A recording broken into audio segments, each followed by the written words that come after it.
Hi, my name is Elmar and I'm the founder and CEO of Aurobis, and today I would like to show you the paint train.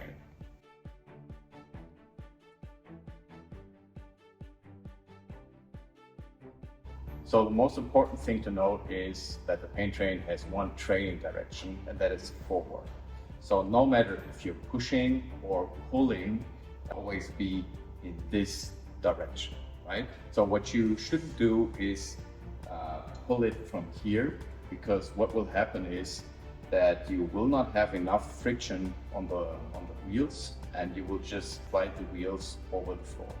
So what you do is you push like this,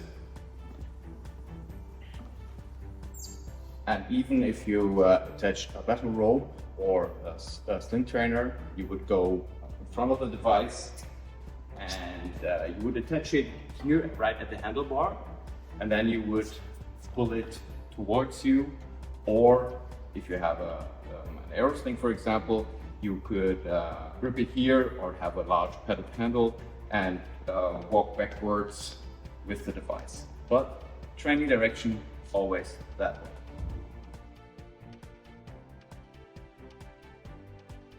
Changing directions with the paint train is super easy. So the only thing you need to do is put your foot on here, and then at the same time apply some pressure here. And because the wheels of the rear axle are disconnected, you can turn it on the spot like this. So that makes it really easy to turn the direction very fast. The weights you can put on the paint train are not to generate resistance, they're just there to generate enough pressure for the wheels to not slip. So it doesn't matter if you put on 20, 40 or 80 for the resistance at all. So now I put on some weight onto the paint train, and this helps so that when you push it, it will not easily start to lift on the back axle. But that's about it, apart from also generating enough downforce pressure on the front wheel. And when you have heavier resistance, it also makes sense not to grip it up here, but further down, so that you can apply enough pressure going forward.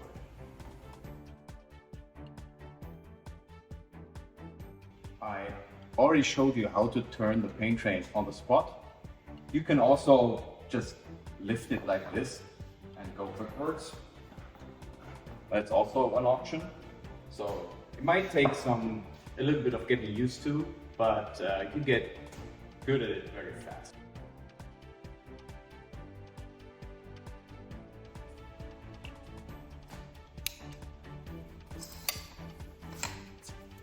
Okay. So now I attached an aero sling to it, and you can use that to pull the paint train, or you can do alternating movements if you like. Or what you can do is use a padded handle that we also sell, and put it into the good carabiners to use it for heavy walking, essentially.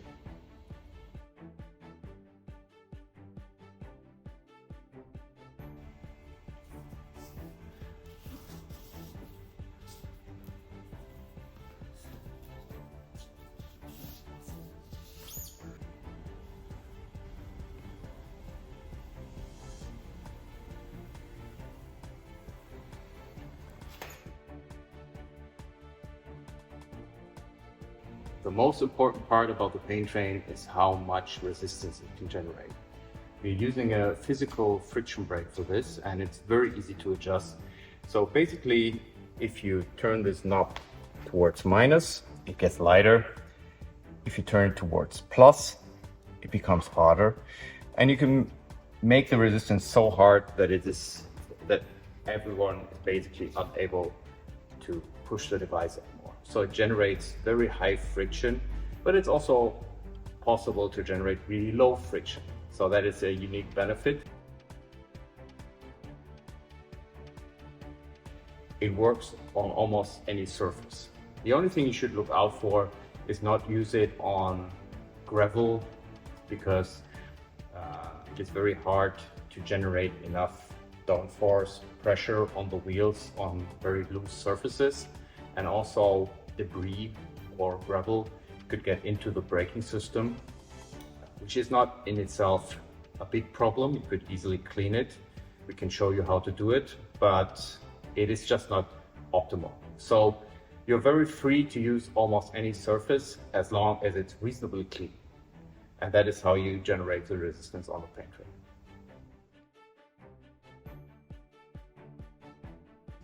You can use the paint train in two basic configurations. The first one, and probably the one that is used the most, is as a standard sled, right?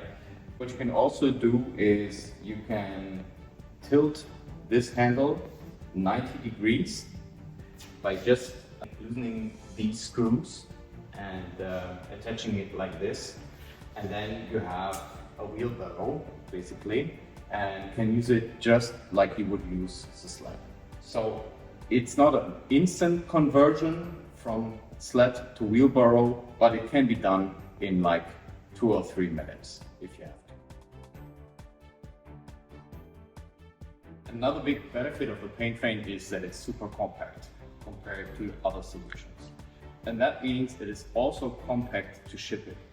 So that whole thing comes in just 2 boxes. So this part essentially, and the pin is in the upper carton, and the whole, what we call skateboard, is in the lower carton. So we can ship it by parcel service, which makes it super efficient. But it is also very space efficient when you have set it up. As you can see, it takes almost no space. It is very easy to turn on the spot. It is very easy to handle. And so we think it is a unique device, and it can be used in a lot of training applications, and we hope you like it.